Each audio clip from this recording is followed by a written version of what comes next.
Before we begin, a quick and important disclaimer. I am not a financial advisor, and this presentation is not financial advice. The content in this video is for educational and informational purposes only. Investing involves risk, including the potential loss of principal. You should always conduct your own research and consult with a licensed financial professional before making any investment decisions. The single biggest lie you've been told about the stock market is that it's a private club, and you're not on the list. It's a lie whispered in 1,000 different ways. You need a lot of money to start, you need a finance degree from an Ivy League school, you need to be a math genius who can read complicated charts like a secret code.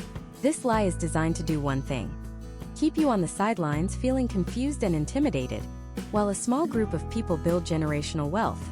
It paints the market as a high-stakes casino in Las Vegas, where slick traders in expensive suits make million-dollar bets, and regular people like us are just destined to lose. But what if I told you that the entire system has changed? What if I told you that the device you're holding in your hand right now gives you access to the same wealth-building machine that has created more millionaires than any other system in human history? The truth is, you don't need a fortune to start. You don't need to be a genius. You just need a roadmap. And that is exactly what this video is. This is your step-by-step guide to breaking down the doors of that private club, walking onto the trading floor with confidence, and starting your journey to financial freedom.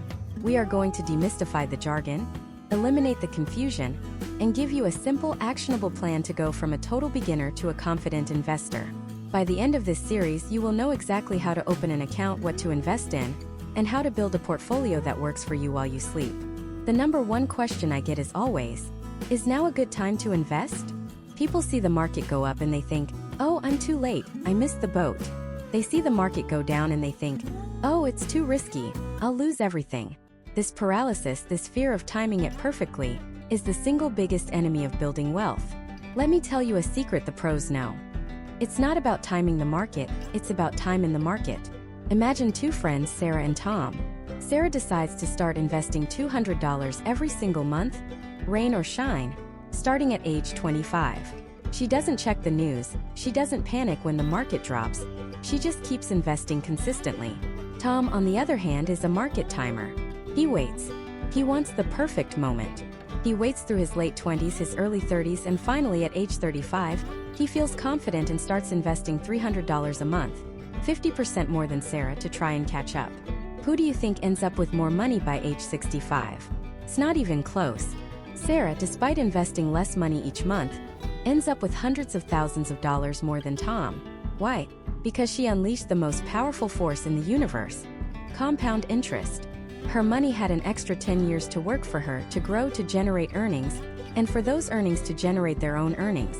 It's a snowball of wealth rolling down a very long hill. The longer the hill, the bigger the snowball.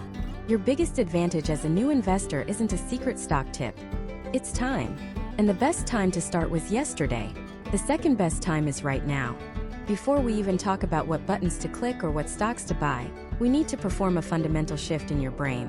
It's a mindset shift that will change your entire relationship with money. Right now, most of us operate as consumers. You wake up, you drink a coffee from Starbucks, you put on your Nike shoes, you check your social media on your Apple iPhone, and maybe later you order something from Amazon. You are a consumer of these incredible companies. You give them your money, and they give you a product or a service. The investor mindset flips this entire equation on its head. Instead of just giving Nike your money for a new pair of sneakers, what if you also owned a tiny piece of the Nike corporation? So every time you see someone else wearing a pair of Nikes, you know you're getting a tiny slice of that profit.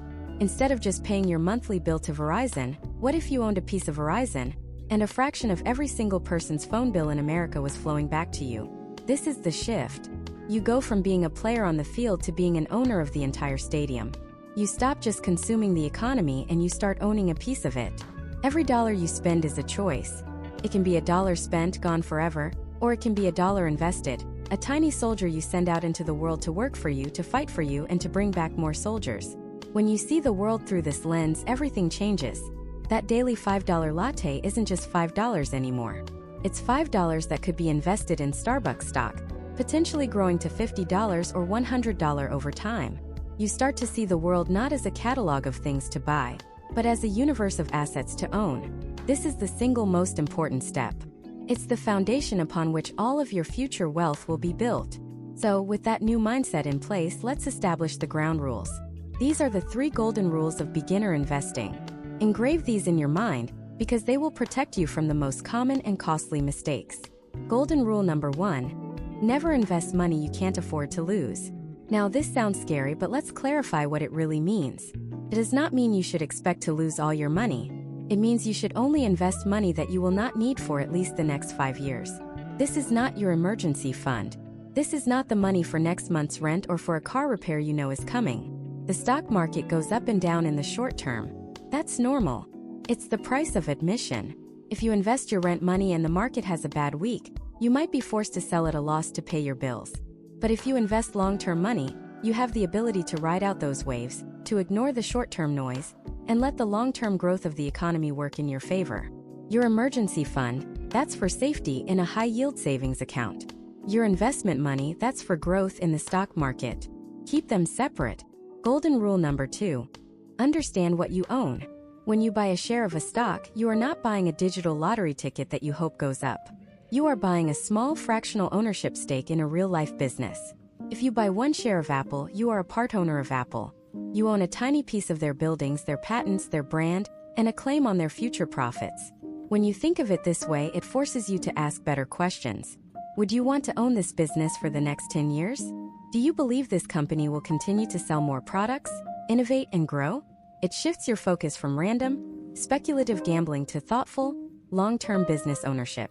You don't need to be an expert on every company, and I'll show you a simple way to own all the best companies at once later in this series. But you must always remember this principle. You are an owner, not a gambler. And finally, golden rule number 3, automate everything. Human beings are emotional creatures. We are driven by fear and greed, and those 2 emotions are the grim reapers of investment returns. When the market is soaring, greed kicks in and we want to pour all our money in at the top. When the market is crashing, fear takes over and we panic sell at the bottom, locking in our losses. The single best way to defeat this is to take yourself out of the equation. Set up an automatic transfer from your checking account to your investment account every single week or every single month, on the same day for the same amount. Could be $25 a week. Could be $500 a month. The amount doesn't matter as much as the consistency. This strategy is called dollar cost averaging, and it's your secret weapon. It forces you to buy more shares when prices are low and fewer shares when prices are high. It removes emotion, it builds discipline, and it guarantees that you are consistently putting your soldiers to work, building your army of assets over time without ever having to think about it. So let's recap. We've shattered the lie that investing is not for you. We've understood that the best time to start is now, thanks to the magic of compound interest. We've shifted our mindset from consumer to owner, and we've learned the 3 golden rules. Only invest long-term money, understand you're buying a business, and automate the entire process. You now have a stronger foundation than 90% of people who try to invest. You are ready. You are prepared to take the next step. And that next step is where the abstract idea of investing becomes real. It's where you build the vehicle that will carry you toward your financial goals. We're not just talking theory anymore. We're talking about opening the one account that will act as your personal gateway to the US stock market. This is the moment you go from being a spectator to a player on the field. So what is this magic account? It's called a brokerage account. And I know that term can sound intimidating, like something from a Wall Street movie, but I want you to erase that image. A brokerage account is simply a specialized type of account designed to hold investments, like stocks and funds. Think of it this way: you have a checking account for your daily spending, like buying groceries. You have a savings account for your emergency fund. And you have a brokerage account, which is like a high-tech garage where you park your wealth-building vehicles. It's the place you keep the assets that are designed to grow over time. It's not for your rent money.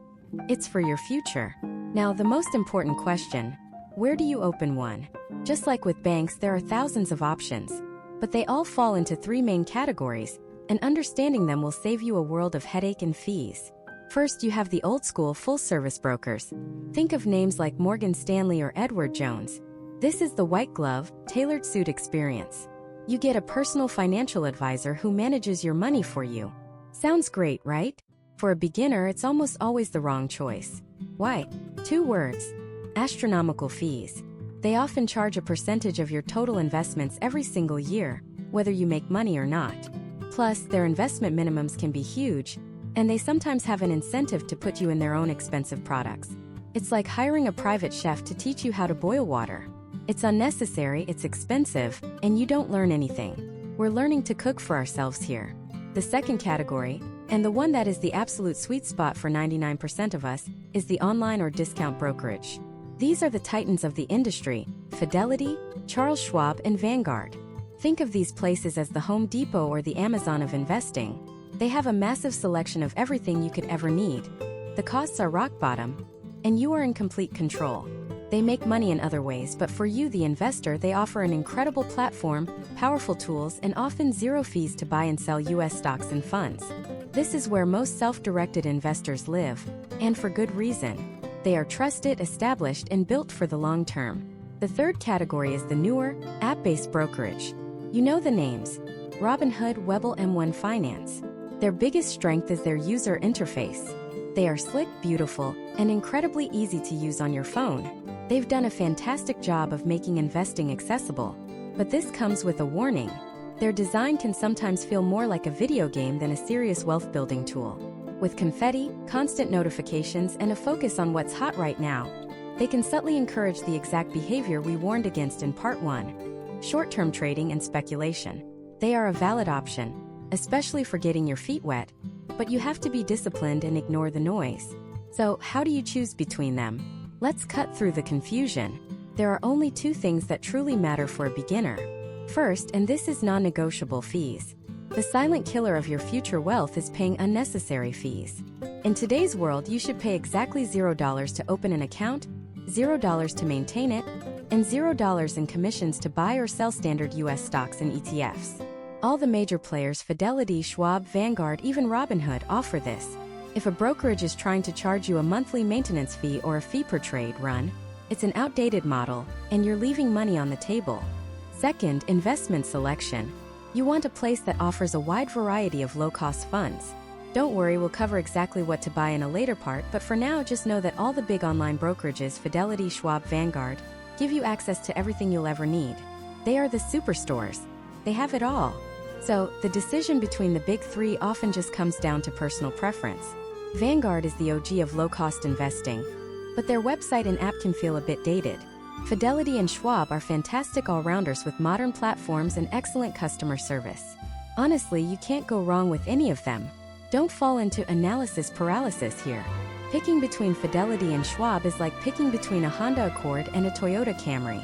Both are incredibly reliable, efficient, and will get you exactly where you need to go. Just pick one and move on. Okay, you've picked the company. Let's say you chose Fidelity. You go to their website to open an account. But then you're hit with another question, and this one is even more important. It's the question that separates savvy investors from amateurs. What type of account should you open? This is a crucial distinction. The brokerage company, Fidelity, Schwab, is the bank. The account type is the special wrapper you put your money in, and this wrapper can come with unbelievable tax advantages. Your first option is a standard, taxable brokerage account. It's the most basic and flexible. You fund it with money you've already paid taxes on, your post-tax income. Your investments grow, and when you eventually sell them for a profit, you pay capital gains tax on the growth. Simple, straightforward. But then there are the superpowered accounts. The accounts the government has created to incentivize you to invest for your future. These are retirement accounts, and they are the closest thing to a legal cheat code in personal finance. For someone just starting out, the undisputed champion is the Roth IRA. IRA stands for Individual Retirement Arrangement. The Roth part is what makes it so magical. Like a taxable account, you fund a Roth IRA with post-tax money. But here's the game changer. Once the money is in there, any and all growth, every dollar, every dividend, is completely 100% tax-free for the rest of your life, as long as you follow the rules and wait until retirement age to take it out. Let me repeat that because it is the single most important concept on this topic. You invest $1 today. It grows into $10 over the next 40 years. When you take it out in retirement, you pay zero tax on that $9 of growth. Zero. The government is essentially giving you decades of tax-free growth as a gift for saving for your own future. If you are eligible to contribute to a Roth IRA, you should absolutely be doing it. It is a wealth-building machine. Your other main option is a traditional IRA. It's like the Roth's cousin. With a traditional IRA, you might get to contribute with pre-tax money, meaning you get a tax deduction today, which is nice. Your money then grows tax-deferred. But when you pull the money out in retirement, you pay ordinary income tax on the entire amount. The simple rule of thumb is, if you think you're in a higher tax bracket now than you will be in retirement, a traditional IRA can make sense. If you think your tax rate will be the same or higher in the future, which is likely for many young investors, the Roth IRA is almost always the clear winner. And of course, there's the 401k or 403b. That's the retirement plan you get through your job. These are fantastic, especially if your employer offers a match. An employer match is free money. If they match 100% of your contributions up to, say, 5% of your salary, you should contribute at least 5% to get that full match. It's an instant 100% return on your investment. You won't find that anywhere else. But for the account that you control, that you can open right now today on your own terms, the path is clear. For the vast majority of people starting this journey, the single best first step is to go to the website of a major low-cost brokerage like Fidelity, Schwab, or Vanguard and open a Roth IRA. It takes about 15 minutes. You'll need your social security number and some basic personal information, just like opening a bank account. It's that simple. You have now built the garage. You have chosen the superpowered, tax-free vehicle to park inside it. The engine is ready to be turned on. But that brings us to the final thrilling question. You've opened the account. You've transferred your first $100 or $1,000 into it. Now what? What do you actually buy? What do you fill this beautiful tax-free account with? In the next part, we are going to pull back the curtain on the single most powerful, simple, and effective investment for beginners. It's an investment so profound in its simplicity that Warren Buffett himself has said it's the best choice for most people looking to build long-term wealth. You've built the foundation. Now it's time to lay the first stone. That first stone is called an index fund. Specifically, for our purposes, an S&P 500 index fund. And it's not just some random financial product. It is the very tool that legendary investors like Warren Buffett and Jack Bogle have championed for decades as the single best way for the average person to build serious wealth. Not the flashiest, not the quickest, the best. So what on earth is it? Forget the jargon. Forget the complicated charts. I want you to picture the entire US stock market as one giant pizza. This isn't just any pizza.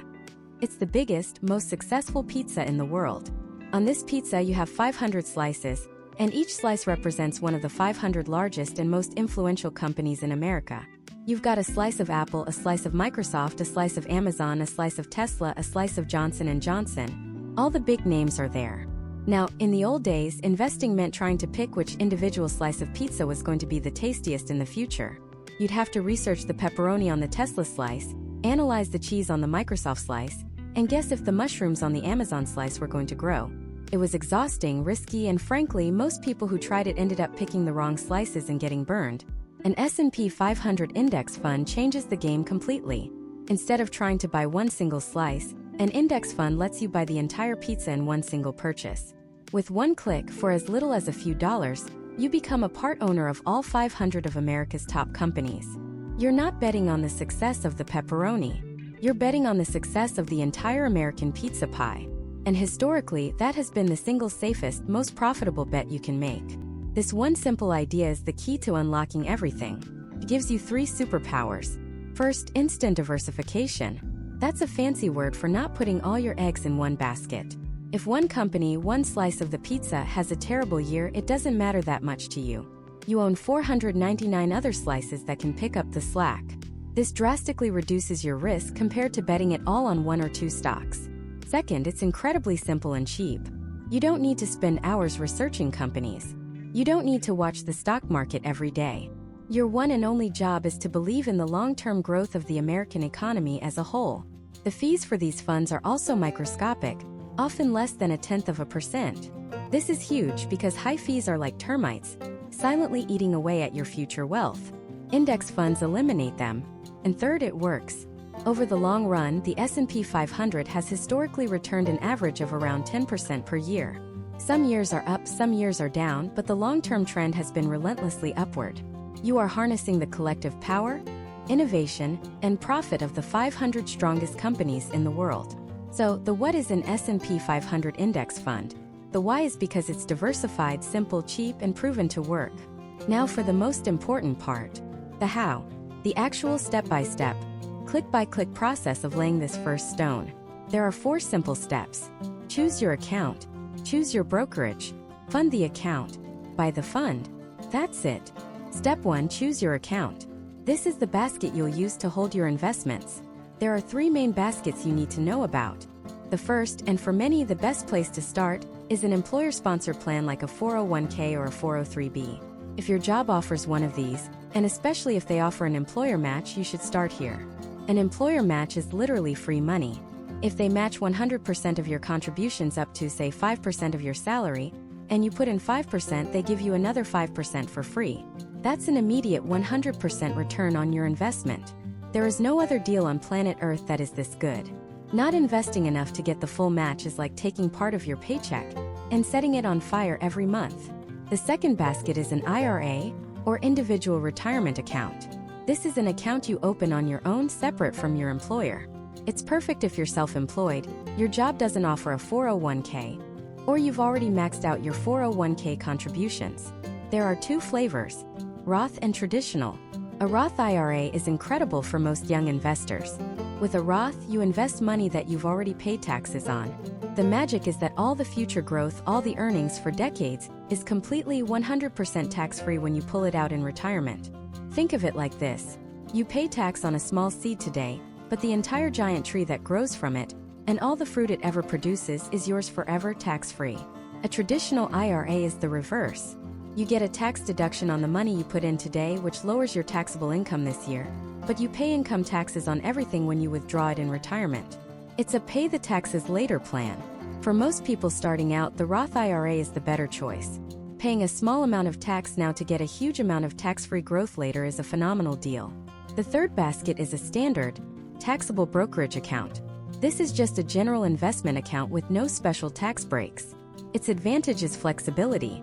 You can pull money out at any time for any reason. This is the account you'd use for goals before retirement, like saving for a house down payment in 5 or 10 years. So, to recap, step 1, if you have a 401k with a match, start there. Then open a Roth IRA. If you have other goals, open a standard brokerage account. Step 2, choose your brokerage. This is the company that holds your account. Think of them like a bank for your investments. The good news is this is easier than ever. The 3 big, reputable low-cost giants in the US are Vanguard, Fidelity, and Charles Schwab. Honestly, for a beginner, they are all fantastic. Don't spend weeks agonizing over this choice. It's like choosing between a Toyota, a Honda, or a Nissan. They're all reliable and will get you where you need to go. Just pick one. They all offer zero commission stock trades and a wide selection of low-cost index funds. Step 3, fund the account. This is simple. You open your account online with Vanguard, Fidelity, or Schwab. Takes about 15 minutes. Then, you link your regular checking account from your bank just like you would with Venmo or PayPal. You transfer some money in. The most powerful thing you can do at this stage is to set up automatic, recurring transfers. Decide on an amount, it can be $50, $100, whatever you can afford, and have it automatically move from your checking account to your investment account every week or every month. This automates your success. It removes emotion and willpower from the equation, which brings us to the final, most exciting step. Step 4, buy your first index fund. You've chosen your account, you've chosen your brokerage, and you've funded it. Now you're standing at the goal line. You just need to punch it in. You'll log in, and you'll use their trading tool to buy an S&P 500 index fund. Each fund has a ticker symbol like a nickname. At Fidelity, a great choice is FXAIX. At Schwab, it's SWPPX. At Vanguard, you could buy their mutual fund FINX, or their wildly popular exchange-traded fund or ETF version, which has the ticker symbol VOO. An ETF and a mutual fund are just slightly different ways to own the exact same thing, that whole pizza. For a beginner buying and holding for the long term, the difference is negligible. Just pick the one your brokerage offers. You'll type in the ticker symbol. Let's say VOO. You'll type in the dollar amount you want to invest. You'll click buy. And that's it. Congratulations. You are now an investor. You are a part owner of the 500 most powerful companies in America. You have laid the first, most important stone in your foundation of wealth. You've taken a step that 90% of people only ever talk about. But as you stare at that confirmation screen, a new set of questions will bubble up. Okay, I did it. Now what? How much should I be investing every month? Is $100 enough? And what happens if the market crashes tomorrow, right after I put my money in? Did I just make a huge mistake? These are not just good questions. They are the most important questions you can ask at this stage. Because investing isn't just about clicking buttons on a screen. It's about building a system, a habit, and a mindset that can withstand your own fears and the wild swings of the market. So let's dismantle these questions one by one, because the answers will form the bedrock of your entire financial future. First, the big one. How much should I be investing? There's this pervasive myth that you need to be rich to start investing. That you need a giant lump sum of $10,000, $20,000, or $50,000 to even get in the game. That is completely 100% false. The single most important factor when you're starting out is not the amount of money you begin with. It's the simple, powerful act of beginning. The secret isn't finding some magic pile of cash. The secret is to reframe how you think about your money. Most people get their paycheck, pay their rent, their car payment, their credit card bills, buy their groceries, go out a few times. And then if there's anything left at the end of the month, they think, maybe I should invest this. This is the financial equivalent of trying to lose weight by only eating the leftover crumbs on your plate after a feast. It doesn't work. World-class investors do the exact opposite. They follow a simple rule, and I want you to burn this into your brain: pay yourself first. Before you pay your landlord, before you pay your credit card company, before you pay Netflix, you pay your future self. You decide on an amount, and the moment your paycheck hits your account, that amount is automatically transferred to your brokerage account. It's not leftover money. It is the first and most important bill you pay every single month. It is a non-negotiable expense. So what's the magic number? Is it 10% of your income? 20%? The popular 50/30/20 budget rule suggests putting 20% of your after-tax income towards savings and investments. And that's a fantastic goal to work towards. But if you're just starting out, that can feel like a mountain you can't climb. So let's forget the percentages for a second. I want you to pick a number that is so easy, so manageable, that you would barely even notice it's gone. Is it $50 a month? $100? $200? Whatever it is, pick a number that you can commit to automatically every single month without fail. Consistency is infinitely more important than amount when you're starting. You asked, is $100 enough? Let's run the numbers. Let's say you're 25 years old and you invest just $100 a month. You do this every month until you're 65. Assuming an average stock market return of around 9% per year. Do you know what that $100 a month becomes? Over 40 years, you would have invested a total of $48,000. But thanks to the magic of compound growth, your account would be worth over $470,000 from just $100 a month. So is $100 enough? Yes, it's more than enough. It's a seed that can grow into a mighty financial tree. The key is to plant it and to water it consistently every single month. Okay, that answers the how much question, but it leads directly into the second, more terrifying question, the one that keeps people frozen in fear, holding cash for years while they miss out on life-changing growth. What happens if the market crashes tomorrow, right after I put my money in? Did I just make a huge mistake? This fear is real. It's visceral. You finally build up the courage to invest, you transfer your hard-earned money, and you imagine waking up the next day to see the news plastered with headlines of market in free fall, and your account is down 20%. It feels like the universe is punishing you for trying to do the right thing. Feels like you've been played for a fool. Here is the most important mindset shift you will ever make as an investor. A stock market crash is not a risk to your wealth. It is an opportunity to build it. You need to stop thinking of yourself as a stock trader and start thinking of yourself as a business owner. When you invest in a broad market fund, you are buying a tiny slice of the greatest companies in America. You are a part owner of Apple, of Microsoft, of Amazon. Now imagine you owned a fantastic, profitable coffee shop. If a massive storm hits town and for 1 week, nobody comes in, causing your weekly sales to plummet, do you panic and sell your coffee shop for a massive loss? Of course not. You know the business is still sound. You know the storm will pass. You might even see it as an opportunity to buy the struggling coffee shop next door for pennies on the dollar.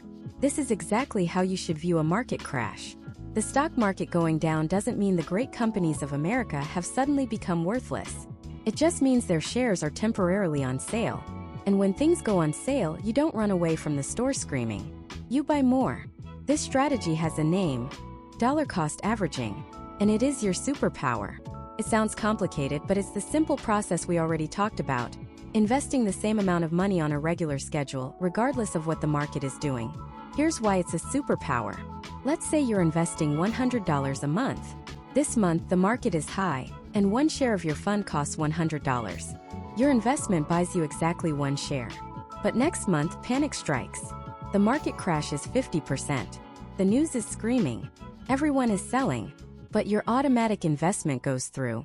That same $100 now buys you a share that only costs $50. So you get 2 shares. By continuing to invest during the downturn, you are lowering your average cost per share. You're accumulating more shares for the same amount of money. So when the market inevitably recovers, and it always has, your portfolio doesn't just get back to even. It rockets past where it was before because you own so many more shares that you bought at a massive discount. Let's make this real. Let's invent the unluckiest investor in history. We'll call him Bob. Bob decides to invest a $10,000 lump sum on the exact day the market peaked in October 2007, right before the Great Financial Crisis, one of the worst crashes in modern history. Within a year and a half, Bob's $10,000 is worth less than $5,000. It's a bloodbath. He feels like an idiot. All his friends who stayed in cash are laughing at him. He is tempted to sell every single day to just cut his losses and stop the pain. But Bob remembers the plan. He ignores the noise and he continues to automatically invest just $200 more every single month. Through all the scary headlines in 2008 and 2009, his little $200 keeps buying more and more shares at ridiculously cheap prices. What happens to Bob? By 2013, just a few years later, his portfolio is not only back to its original $10,000 value, it's significantly higher. And by today, that initial terribly timed investment, combined with his small, consistent contributions, would have grown into a fortune. His worst-case scenario, the thing that terrifies every new investor, actually ended up being the single greatest opportunity he ever had to build wealth, because it allowed him to buy world-class assets at a 50% off sale. So when you ask, did I make a huge mistake by investing right before a crash? The answer is no. The only mistake you can make is panicking and selling. The only mistake is stopping your consistent, automatic investments. Your first investment isn't a gamble on what the market will do tomorrow. It's a declaration of belief in the long-term growth of the economy. It's you planting a flag and saying, I am an owner. So we've established the mindset. Pay yourself first, start with an amount you can be consistent with, and learn to see market downturns as the opportunities they are. Now the logical next question is, what am I actually buying? We've set up our brokerage account. We've determined our monthly investment amount. We've steeled our nerves against the fear of a crash. Now we have a wallet full of cash. We're standing inside the stock market superstore. And there are over 6,000 different items on the shelves. Do you try to pick the next Apple or Tesla? Do you listen to that guy on TV screaming about some hot new tech stock? Or is there a simpler, safer, and far more powerful way to invest? The answer is a resounding yes. And it's a strategy so simple, so powerful, that the entire Wall Street establishment initially laughed it out of the room. They called it a fool's errand. Today, it's the foundation of wealth for millions of Americans, from billionaires like Warren Buffett to the person sitting next to you at the coffee shop. Instead of trying to find the single needle in the haystack, this strategy is about buying the entire haystack. Let's go back to our supermarket. You're standing there, overwhelmed by 6,000 different products. The stock picker's approach is to spend hours, days, weeks researching every can of soup, every box of cereal, trying to predict which one will be the best seller next year. It's exhausting, it's stressful, and the odds are stacked against you. Now imagine the store manager walks up and offers you a deal. For one low price, you can buy a special shopping cart. And inside this cart is a tiny piece of every single one of the 500 best-selling items in the entire store. You get a sliver of the most popular soda, a fraction of the top-selling laundry detergent, a crumb of the #1 brand of bread. You don't have to pick. You don't have to guess. You simply own a piece of the store's overall success. If the store as a whole does well, your cart's value goes up. This magical shopping cart is an index fund. More specifically, for most beginners, it's an S&P 500 index fund. Let's break that down. The S&P 500 is simply a list, an index, of the 500 largest and most influential publicly traded companies in the United States. Think of it as America's corporate all-star team. We're talking about the behemoths, the household names that shape our daily lives. Apple, Microsoft, Amazon, Google, Tesla, Johnson & Johnson, Visa, Walmart. When you hear on the news the market is up today, They are almost always talking about the S&P 500. It's the single best barometer for the health of the US economy. An S&P 500 index fund is a fund that does one simple, beautiful thing. It buys stock in all 500 of those companies, in the exact proportion that they exist in the market. Its only job is to mirror, to track the performance of the S&P 500 index. It doesn't try to be clever. It doesn't have a hotshot manager making risky bets. Just buys the market. And here's the kicker. You'll often hear these referred to as ETFs, or exchange-traded funds. For our purposes, think of an ETF as the modern, easy-to-use version of an index fund. It's a basket of stocks like the index fund, but it trades on the stock exchange just like a single stock like Apple or Ford. You can buy or sell at any time the market is open with a click of a button. It's the ultimate in simplicity and accessibility. This whole idea, which seems so obvious now, was pure heresy when it was first introduced. And the story of its creation is the key to understanding why it's so powerful. Picture Wall Street in the 1970s. It was a world of expensive suits, exclusive clubs, and so-called gurus. Active fund managers who charged enormous fees by promising their wealthy clients that they had the secret sauce, the magic touch to beat the market. They claimed their brilliant research and savvy trades could pick the winners and avoid the losers, delivering superior returns. Then along came a man named John C. Bogle. Bogle was an industry insider who committed the ultimate sin. He looked at the data, and the data told him a dirty little secret. The vast majority of these high-paid, genius fund managers weren't beating the market. In fact, after you subtracted their huge fees and the costs of their constant trading, most of them were actually underperforming the simple S&P 500 index. Their clients were paying a fortune for worse results. So Bogle had a revolutionary idea. Crazy idea. What if, instead of trying to beat the market, you just bought the market?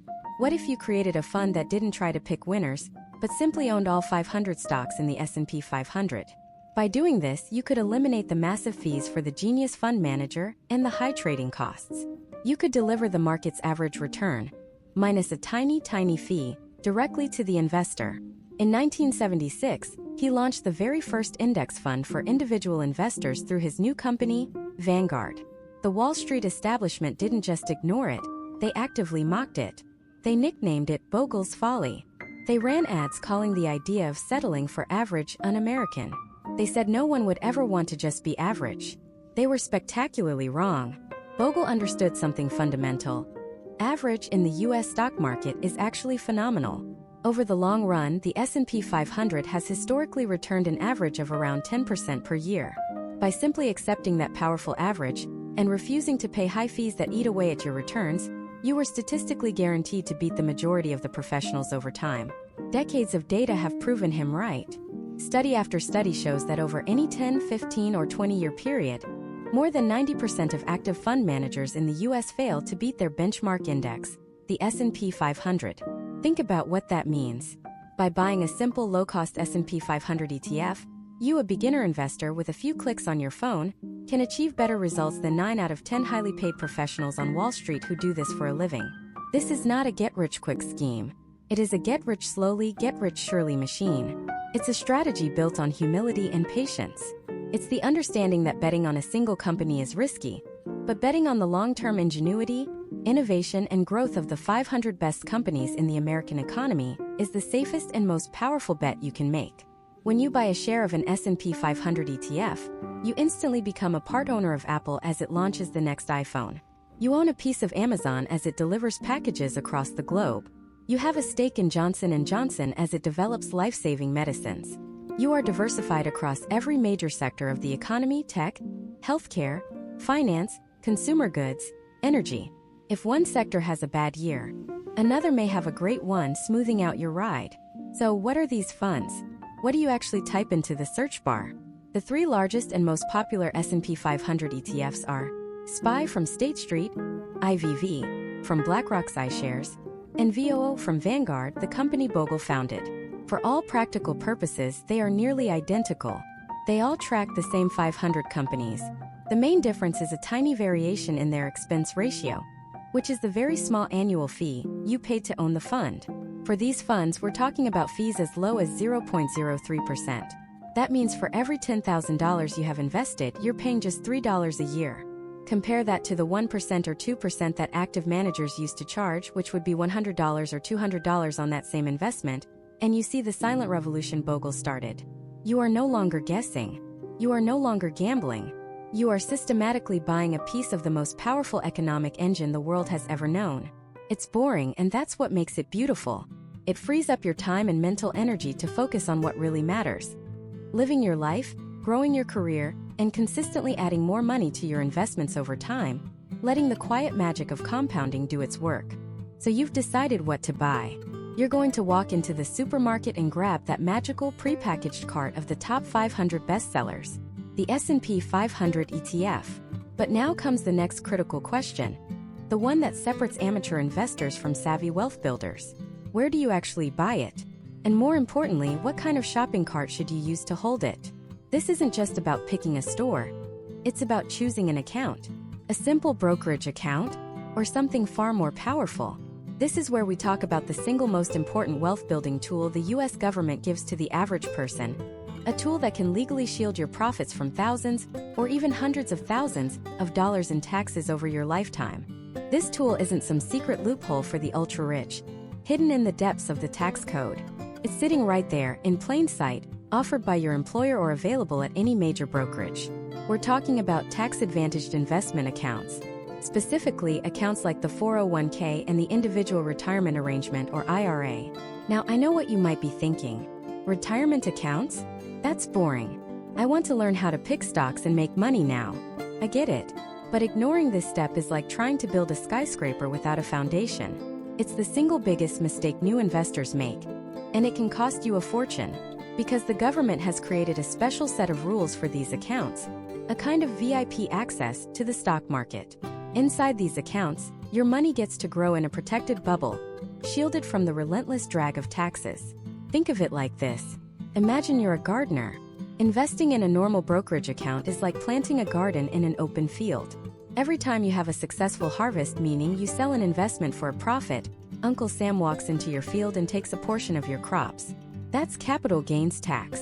And if your plants produce fruit every year like stock dividends, he shows up to take a piece of that too. Year after year, this tax harvest slows down your garden's growth. But a retirement account is like a special high-tech greenhouse. The government makes a deal with you. They say, look, if you promise not to touch this harvest until you're older, we'll give you a massive tax break. And this break comes in two main flavors, traditional and Roth. This is one of the most important decisions you'll make, so listen closely.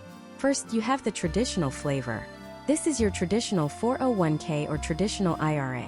The deal here is tax break now. When you put money into a traditional account, you don't pay income tax on it that year. If you make $80,000 and contribute $5,000 to a traditional 401k, the IRS pretends you only made $75,000. Your taxable income is lower, so you pay less in taxes today. Your money then goes into the greenhouse and grows and grows and grows for decades, completely untouched by the tax man. The catch? When you finally retire and start taking money out of the greenhouse, that's when you pay the taxes. You pay income tax on every dollar you withdraw. The second flavor is the Roth. This is your Roth 401k or Roth IRA. The deal here is the exact opposite. Tax break later. You put money in after you've already paid income tax on it. So, if you make $80,000 and contribute $5,000 to a Roth, you still pay tax on the full $80,000 that year. There's no immediate tax break. But, and this is one of the most beautiful words in finance, your money then goes into the Roth greenhouse and grows completely 100% tax-free.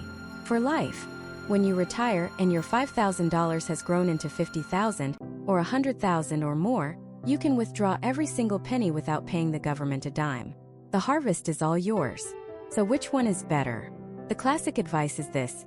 If you believe you're earning more now than you will be in retirement, maybe you're in your peak career years, the traditional makes sense.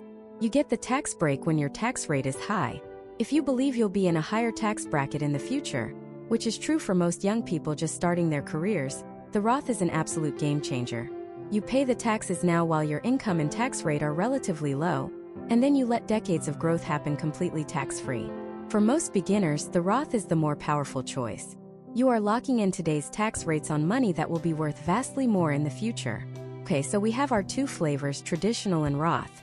Now, where do you get these accounts? There are two main places, the 401k and the IRA. A 401k is an account you get through your employer. An IRA, or individual retirement arrangement, is one you open yourself at a brokerage like Fidelity, Vanguard, or Charles Schwab. Let's start with the 401k, because if your employer offers one, it contains a magical benefit that is as close to a cheat code for building wealth as you will ever find. It's called the employer match. This is where your company literally gives you free money just for saving in your 401k. A common match is something like, we will match 100% of your contributions up to 5% of your salary.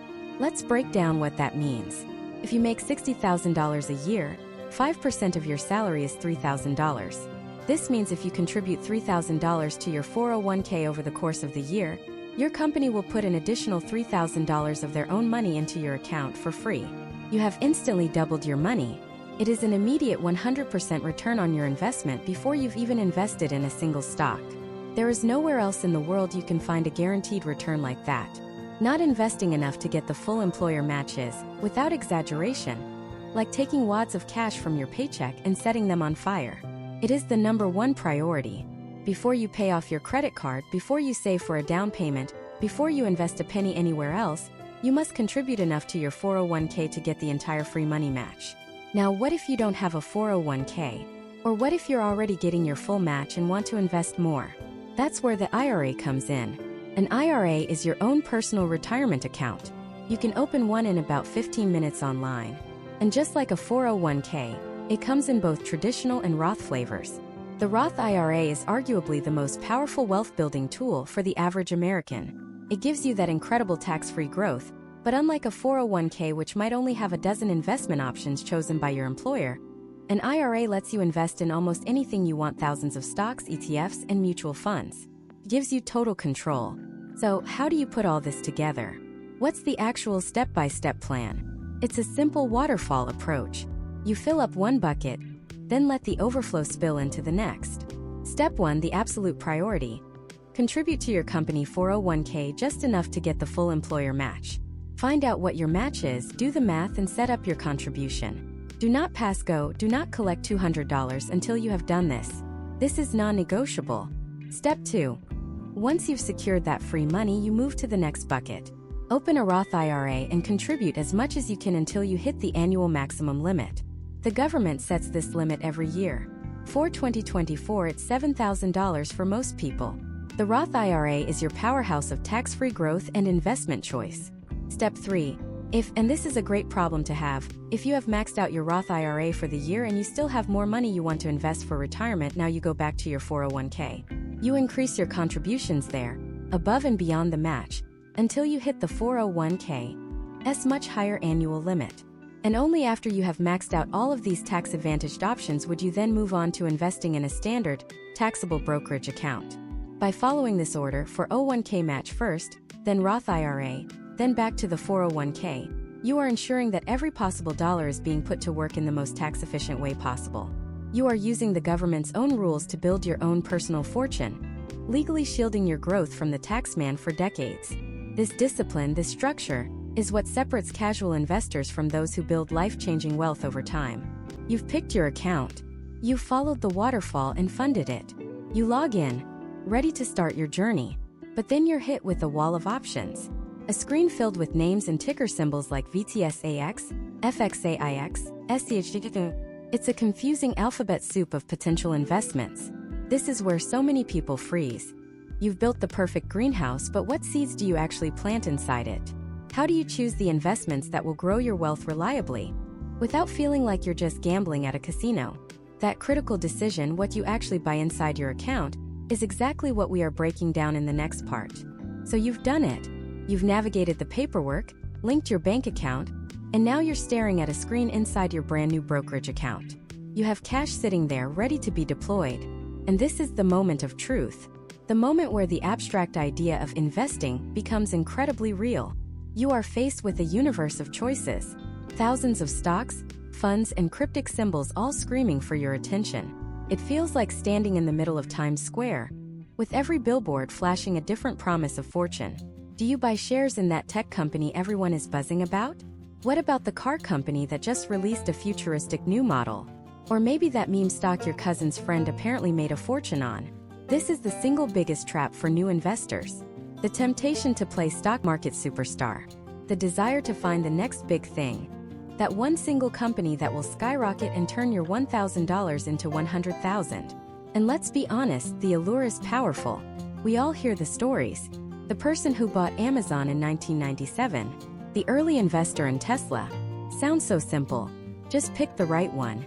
But here is the brutal, unvarnished truth. For 99% of people, especially beginners, trying to pick individual stocks is a losing game. It's not investing, it's speculation. It's a game rigged against you from the very start. You sitting at your kitchen table are competing against Wall Street firms with entire floors of PhDs, analysts who spend 80 hours a week studying a single industry, and supercomputers running algorithms that can execute trades in microseconds. They have more information, more resources, and more speed than you ever will. To think you can outsmart them consistently isn't confidence. It's a recipe for disaster. For every story of a lucky stock pick, there are thousands of untold tragedies. People who went all in on companies that seemed invincible, only to watch their life savings evaporate. Think of the employees at Enron who had their entire retirement tied up in company stock. Think of anyone who thought Blockbuster was a safe bet in the early 2000s. A single bad earnings report, a new competitor, a corporate scandal. Any of these can cripple an individual company overnight, and your investment along with it. So, if picking stocks is a minefield, what's the alternative? Do you just have to settle for a savings account and let inflation eat your money alive? Absolutely not. There is a simpler, more powerful, and overwhelmingly more effective way. It's the strategy recommended for the average person by the most successful investors on the planet, including the legendary Warren Buffett. The answer isn't to find the one winning needle in the haystack. The answer is to buy the entire haystack. I'm talking about a low-cost index fund. Now, that term might sound intimidating or boring, but I promise you, it is the single most revolutionary invention for the modern investor. It is your golden ticket. So what is it? Imagine the entire US stock market is a giant supermarket. Picking an individual stock is like walking into that supermarket and trying to guess which single piece of fruit will be the most popular and profitable over the next 30 years. Is it the apple? The banana? The exotic dragon fruit?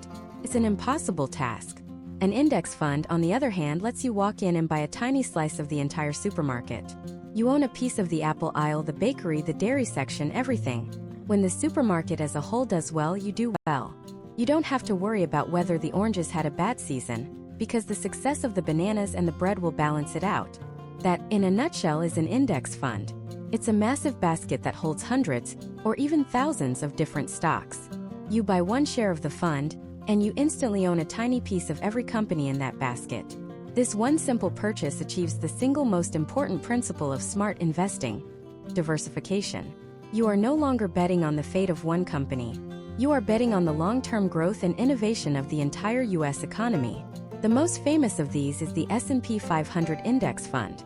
The S&P 500 is simply a list of the 500 largest and most influential public companies in the United States. Think Apple, Microsoft, Amazon, Google, Johnson & Johnson, Visa. These are the titans of industry. When you buy a share of an S&P 500 index fund, you instantly become a part owner in all 500 of them. If one of those companies fails and goes bankrupt, it has a minuscule impact on your overall portfolio because it's just 1 out of 500. Another, more innovative company will simply rise up and take its place in the index, and you'll own that one too automatically.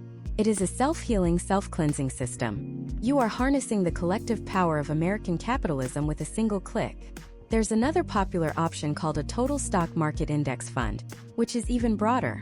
It includes not just the 500 largest companies, but basically all publicly traded US stocks, thousands of them, including small and mid-sized companies. For a beginner, either an S&P 500 fund or a total stock market fund is a phenomenal world-class choice. The difference in performance over the long run is minimal. The key is to pick one and get started. Now, why is this approach so powerful? It comes down to two undeniable factors: rock bottom costs and proven performance. Let's talk about cost. Every fund, whether it's an index fund or one managed by a Wall Street guru, has something called an expense ratio. It's a small annual fee to cover the fund's operating costs. With actively managed funds where a manager is trying to pick winning stocks, these fees can be high, often 1% or more. That sounds small, but it's a cancer on your returns. A 1% fee can devour nearly a third of your potential earnings over your lifetime. But with a broad market index fund, because it's passively tracking the market and not paying a team of stock pickers, the expense ratios are microscopic. We're talking as low as 0.03%. That is practically free. Keeping costs low is one of the biggest secrets to building wealth. And then there's the performance. The S&P 500 has, on average, returned about 10% per year over the last century. That's an incredible track record. But here's the kicker. Study after study shows that the vast majority of those highly paid professional fund managers, the ones charging you that 1% fee, fail to beat the simple S&P 500 index over the long term.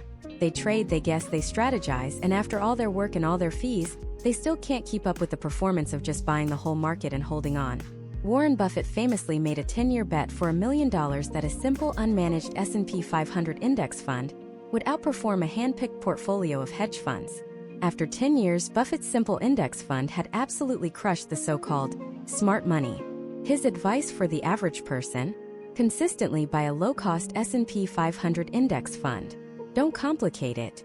So, when you're in your brokerage account, what do you actually look for?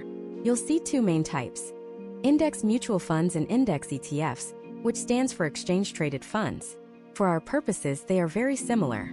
Both hold that same basket of stocks.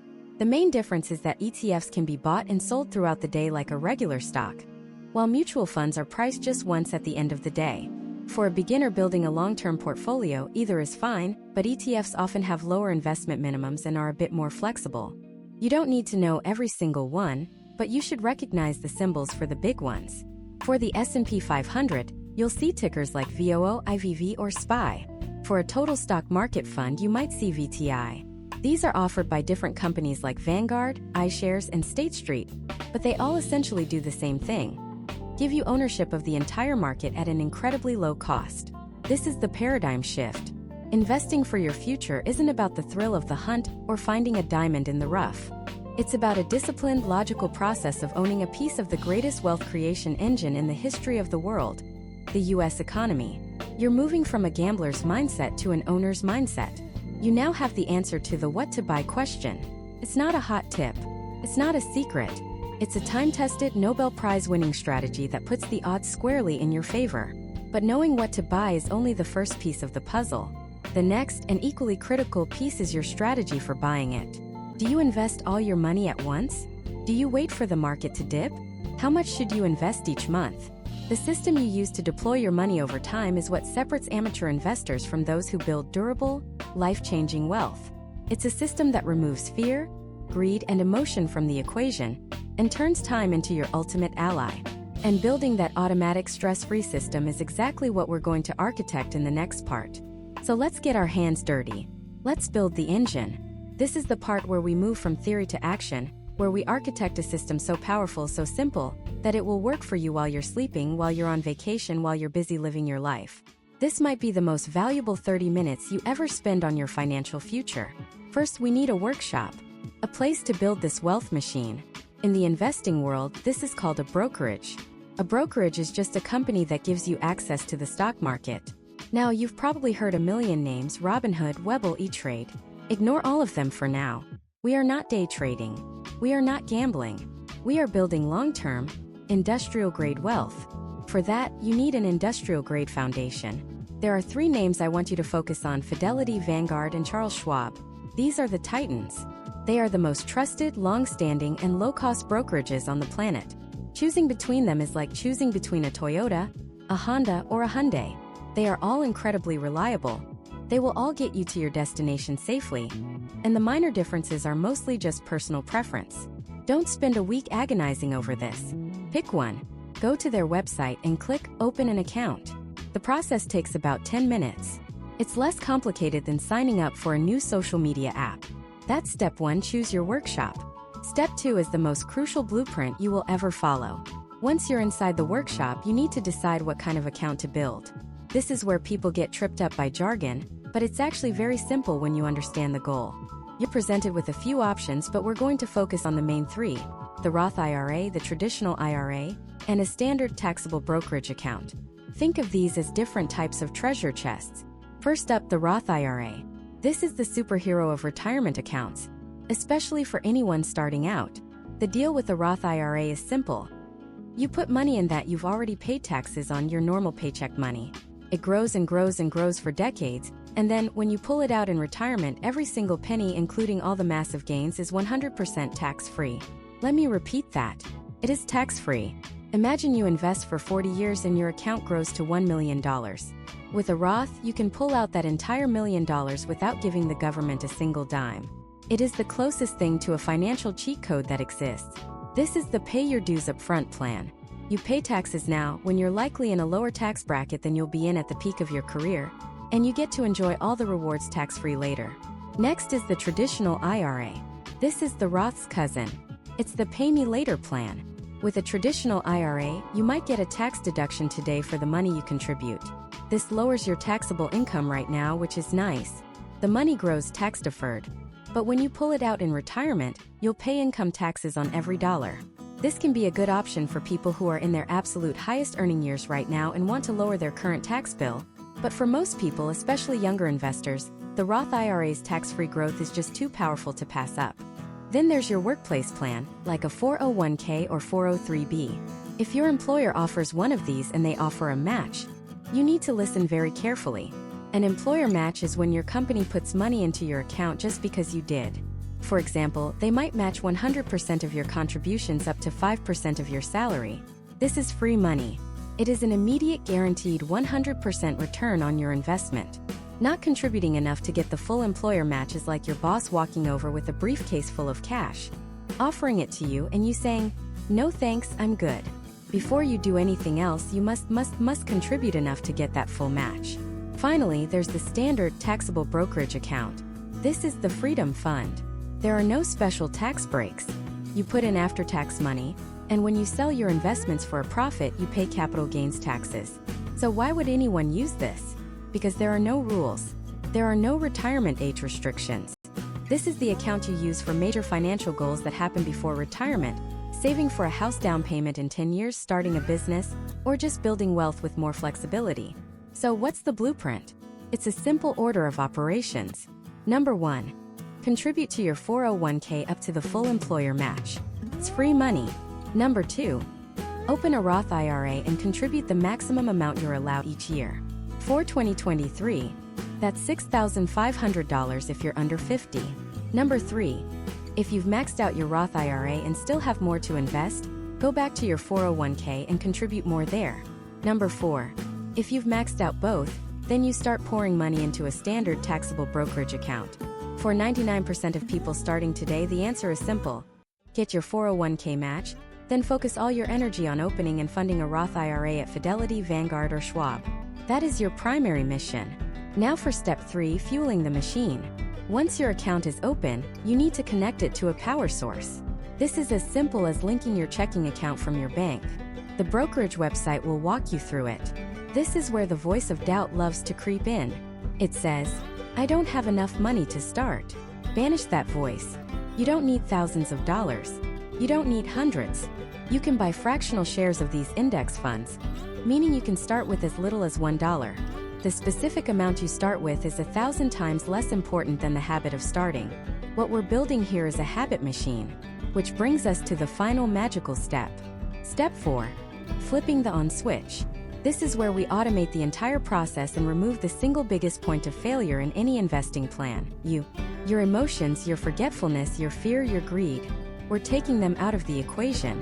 Inside your new brokerage account, you are going to set up 2 simple automatic transfers. First, you set up an automatic transfer from your bank account to your brokerage account. You decide the amount and the frequency. Maybe it's $50 every Friday. Maybe it's $200 on the 1st and 15th of every month. It doesn't matter. The key is that it's consistent and it happens without you thinking about it. This is the definition of paying yourself first. The money for your future is whisked away before you even have the chance to spend it on something else. Second, and this is just as important, you set up an automatic investment plan. This tells the brokerage, "Hey, every time that $50 cash shows up in my account, I want you to automatically buy $50 worth of that S&P 500 index fund we talked about, like VOO, or that total stock market fund like VTI." And that's it. You flip the switch. The machine is on. Now every single week or every 2 weeks, like clockwork, your system will pull money from your bank, and immediately put it to work in the stock market by buying a tiny piece of the entire American economy. You're not checking the prices. You're not wondering if it's a good time to buy. You're not panicking when the market is down. You're not getting greedy when the market is up. You are simply, methodically, automatically executing a perfect, disciplined investment strategy. You are dollar cost averaging without ever lifting a finger. You have just built a system that turns your income into a relentless, compounding force for your future self. You've created a financial engine that requires no emotion, no timing, and no guesswork. It runs on the most powerful forces in the universe: consistency and time. Your wealth machine is now humming along, silently working for you in the background of your life. But building the machine is one thing. Knowing how to operate it when the world outside gets stormy is another. What happens when the market crashes 20% in a week? What do you do when the financial news is a sea of red and every headline is screaming recession? How do you handle the inevitable turbulence without blowing up the very machine you so carefully built? That primal urge to hit the big red panic button is the ultimate test for every investor. And learning how to pass that test, how to stare into the abyss of a market crash and not just survive but actually thrive, is the final skill you need to master. It's the ultimate paradox of investing. The moments that feel the most dangerous are actually the moments of greatest opportunity. The moments that feel the safest, when everyone is euphoric and the market is hitting all-time highs, are often the moments of greatest risk. Your ability to act contrary to your own fear, to be greedy when others are fearful, as Warren Buffett famously said, is what separates the amateur from the pro. So how do you do it? How do you rewire your brain to see a market crash not as a threat, but as the single greatest sale of your lifetime? It starts by understanding a simple, powerful concept from behavioral economics called loss aversion. Psychologists have proven that for the human brain, the pain of losing $100 is more than twice as powerful as the pleasure of gaining $100. We are fundamentally hardwired to avoid loss at all costs. When you see your portfolio drop by 20%, your ancient primal brain doesn't see a temporary fluctuation in the valuation of wonderful businesses. It sees a saber-toothed tiger charging at your life savings. It screams one word: sell. It wants you to run, to escape the pain, to make it stop. Every great investor in history has learned to master this impulse. And they do it not with magic but with logic and history. Let's look at the historical record. The Great Depression, 1929. The market lost nearly 90% of its value. It was financial Armageddon. Yet it recovered. The crash of 1987, Black Monday. The market dropped over 22% in a single day. People thought the system was broken forever. Yet it recovered. The dot-com bubble burst in 2000. Promising tech companies evaporated overnight. The Nasdaq lost almost 80%. Yet it recovered. The 2008 global financial crisis. The entire world's banking system was on the brink of collapse. Felt like the end. Yet the market recovered, and then went on the longest bull run in its history. The 2020 COVID crash. The fastest, most terrifying drop in history. Yet it recovered in a matter of months. Are you seeing a pattern here? Every single major crash, every panic, every end-of-the-world scenario in the history of the US stock market has been temporary. Every single bear market has been followed by a bull market that eventually erased all the losses and soared to new, unimaginable highs. This isn't an opinion. It's a historical fact. The market goes up over time because the economy grows, companies innovate, and humanity progresses. Crashes are just the violent, scary, but ultimately temporary corrections along that upward journey. Once you internalize that fact, truly burn it into your brain, you can start to implement the practical strategies that turn a crash from a portfolio killer into a wealth generator. First, you must reframe the event. A stock market crash is not a fire. It's a sale. Imagine your favorite brand, the one you absolutely love, suddenly announced a 50% off store-wide sale. Would you panic, pull all your money out of the bank, and swear off shopping forever? Of course not. You'd be ecstatic. You'd rush to the store to buy the things you've always wanted at a massive discount. That is exactly what a market crash is. The best companies in the world, Apple, Microsoft, Amazon, Google, are suddenly on sale. Your S&P 500 index fund is on sale. This is the opportunity you've been waiting for. Your mindset has to shift from, "Oh no, I'm losing money," to, "Wow, I can buy more of these incredible assets for cheaper than I could last month." Second, you weaponize dollar cost averaging. We talked about this as a great way to start, but in a market crash, it becomes your superpower. Let's say you're investing $500 a month into your index fund. When the market is high, your $500 might buy you 5 shares. But then the market crashes and the price gets cut in half. Now, that same $500 buys you 10 shares. You are automatically, without any extra effort, accumulating more shares, a larger ownership stake in the best companies, precisely when they are cheapest. When the inevitable recovery comes, those extra shares you bought on sale will supercharge your returns. While everyone else who panicked is trying to get back to even, you'll be blasting past your old highs. This is how real wealth is forged, in the fires of a downturn. Third, you need to have a pre-written plan. The worst time to make a decision is in the middle of a hurricane. The same is true for a financial hurricane. You cannot trust your emotional panic brain to do the right thing. So, you make a plan now while you are calm and rational. Get out a piece of paper or open a document and write down your in case of crash plan. Can be simple. If the market drops 20%, I will not sell anything. I will continue my regular monthly investment. I will consider investing an extra 10% from my savings if I am able. That's it. You write it down, you sign it, and you put it somewhere you can see it. This document is a contract with your future self. When the panic sets in, you don't have to think. You just have to read your own instructions and execute the plan your smarter, calmer self already created for you. Fourth, when in doubt, zoom out. During a crash, the daily news is terrifying. The charts are a sea of red. It's easy to get lost in the short-term noise and feel like the losses will never end. The antidote is perspective. Pull up a chart of the S&P 500. Don't look at the one-day or one-month chart. Look at the max chart, the one that goes back decades. You'll see a line that goes from the bottom left to the top right. You'll see the crash of '87, the dot-com bust, the 2008 crisis. And you'll see that on the grand timeline of market history, these terrifying world-ending events look like tiny little blips. They are speed bumps on a highway to wealth. This simple act of zooming out can instantly calm your nerves and remind you that what feels like a mountain today will look like a molehill tomorrow. And finally, the fifth and sometimes most powerful strategy of all: do absolutely nothing. If you can't bring yourself to buy more, if you're too scared to even look, that's okay. The most important thing is to avoid the one catastrophic mistake, selling at the bottom. Selling in a panic is the only way to guarantee you turn a temporary, on-paper loss into a permanent, real-life loss of capital. If you just log out of your brokerage account, delete the app from your phone for a few months, and go live your life, the market will eventually do the hard work of recovering for you. Patience is a form of action. Sometimes the most brilliant move is to simply stay in the game. Think of 2 investors in 2008. Panicked Peter saw his 401k get cut in half and he couldn't take it anymore. He sold everything, converting his retirement savings to cash, vowing to get back in when things felt safer. Steady Sarah also saw her 401k get cut in half. It was terrifying, but she stuck to her plan. She kept buying her S&P 500 index fund every single month.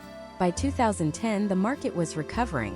Peter, still scared, was waiting for the perfect time to get back in. A time that never comes. Sarah, meanwhile, was already back to her pre-crash portfolio value.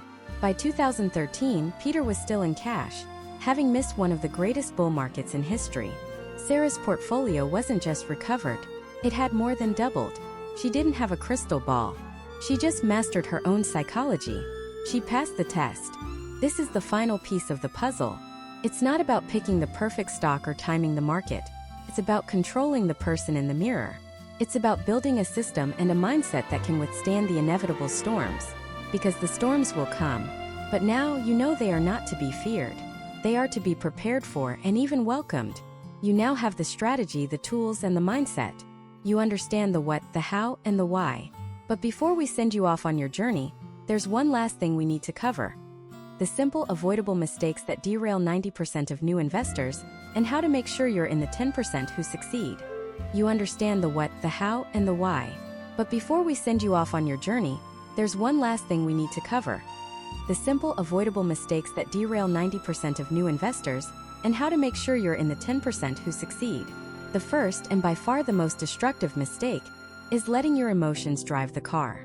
Imagine it's March 2020.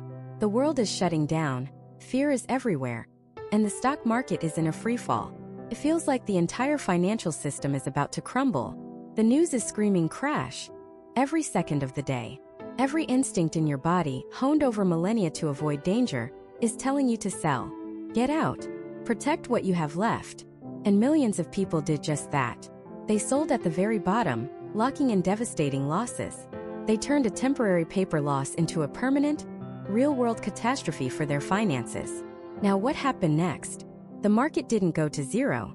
It staged one of the fastest, most ferocious recoveries in history. And all those people who sold in a panic, they were left on the sidelines, watching in disbelief as the market soared without them. They not only locked in their losses, but they also missed out on the massive gains that followed. They made two terrible decisions, both driven by pure emotion. The first was panic selling driven by fear. The second is what often follows: FOMO buying, or fear of missing out. After watching the market recover, they eventually jump back in, but at a much higher price, effectively buying high after selling low, the exact opposite of what you're supposed to do. This is the emotional roller coaster that destroys wealth. Your brain is hardwired to feel the pain of a loss twice as intensely as the pleasure of an equivalent gain. That's why seeing your portfolio drop 20% feels so much worse than the joy of it rising 20%. The secret isn't to become a robot devoid of emotion. It's to build a system that protects you from your own worst instincts. And that system is the plan we've been building this entire time. You automate your investments with dollar cost averaging. You invest consistently every month, whether the market is up or down. You don't check your portfolio every single day. You zoom out. You remember your why, that long-term goal you're investing for. Your plan is your anchor in an emotional storm. Stick to the plan. The second major mistake is a close cousin of the first: trying to time the market. This is the siren song of the investing world. The idea that you, with your internet connection and a brokerage app, can somehow outsmart the collective intelligence of millions of professionals, supercomputers, and algorithms to perfectly predict when to get in and when to get out. It's a fantasy. Nobody can do it consistently, not even the so-called gurus on TV. Let me give you a statistic that should stop you dead in your tracks. From 2003 to 2022, a 20-year period that included massive crashes and epic bull runs, the S&P 500 returned an average of 9.9% per year. If you had just stayed invested, you did great. But if you tried to time the market and you missed just the 10 best trading days in that entire 20-year span, your return would have been cut in half, down to just 5.4%. Miss the best 20 days? Your return drops to 2.6%. The most powerful days in the market often happen right after the worst days. By trying to avoid the lows, you almost guarantee you'll miss the highs. The lesson is brutally simple. It's not about timing the market, it's about time in the market. Again, the solution is dollar cost averaging. It forces you to buy consistently, removing the impossible burden of trying to predict the future. Mistake number 3: putting all your eggs in one basket. You hear a story about a friend who made a fortune on a single tech stock, or you see a meme stock going to the moon online, and you think, this is it. This is my ticket. So you take a huge chunk of your money and you bet it all on one company. This isn't investing. It's gambling. For every one person who gets lucky, there are thousands who get wiped out. Think of the employees at Enron in 2001. Many had their entire life savings and retirement funds invested in company stock. They thought they were set for life. When the company collapsed in a storm of fraud, they lost everything. Their jobs and their savings gone overnight. That is an extreme example, but the principle holds true. Any single company, no matter how great it seems today, can fail. The solution is the one we've hammered home: diversification. And the easiest, most effective way to diversify is through low-cost index funds and ETFs. When you buy an S&P 500 index fund, you're not betting on one company, you're betting on the 500 largest, most successful companies in America. You're betting on the long-term growth of the entire U.S. economy. One company can fail, but it's highly unlikely that all 500 will fail at once. Diversification is your seatbelt. It won't prevent every bump in the road, but it will protect you from a catastrophic crash. Mistake number 4 is the silent killer. The one that bleeds you dry so slowly you don't even notice until decades later. Paying high fees. Fees are like termites in the foundation of your financial house. They're tiny, they're hidden, but over time they can cause the whole thing to crumble. Many actively managed mutual funds or financial advisors charge fees of 1%, 2%, or even more per year. That doesn't sound like much, but let's see what it really means. Imagine you invest $10,000 and it grows at 8% a year for 30 years. If you're in a low-cost index fund with a tiny 0.04% expense ratio, your investment grows to over $100,000. Now let's say you're in a fund that charges a 1.5% fee. That small difference eats away at your returns year after year. After 30 years, your investment is worth only about $66,000. That small fee cost you over $34,000. More than 3 times your initial investment. It's highway robbery in slow motion. The solution is to become obsessed with fees. Look for the expense ratio on any fund you consider. For broad market index funds, it should be incredibly low, well under 0.1%. Low fees are the closest thing you'll get to a free lunch in investing. And that brings us to the final mistake. The biggest, most common, and most tragic mistake of all. It's not picking the wrong stock. It's not selling in a panic. It's not paying high fees. The single biggest mistake is not starting. It's standing on the sidelines, paralyzed by fear or the belief that you don't have enough money, or that you'll just wait for a better time. Every single day you wait, you are losing your most valuable asset, time. Time is the fuel for the engine of compounding. The money you invest in your 20s is exponentially more powerful than the money you invest in your 40s or 50s. The cost of waiting 5 years, 10 years, can be the difference between a comfortable retirement and having to work for the rest of your life. It can be the difference between financial freedom and financial anxiety. You don't need thousands of dollars to start. You can start with $5. You don't need to be an expert. You just learned a simple, proven strategy in this series that beats most of the experts. And there is no perfect time to start. If you wait for the market to dip, you might be waiting for years while it climbs higher and higher. The best time to plant a tree was 20 years ago. The second best time is right now.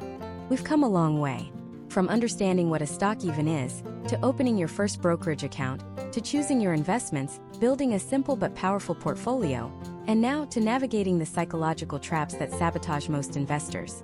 You have the knowledge. You have the tools. You have the plan. This isn't just about numbers on a screen. This is about buying back your time. It's about building a future where your money works for you, instead of you always working for your money. It's about creating security for yourself and your family.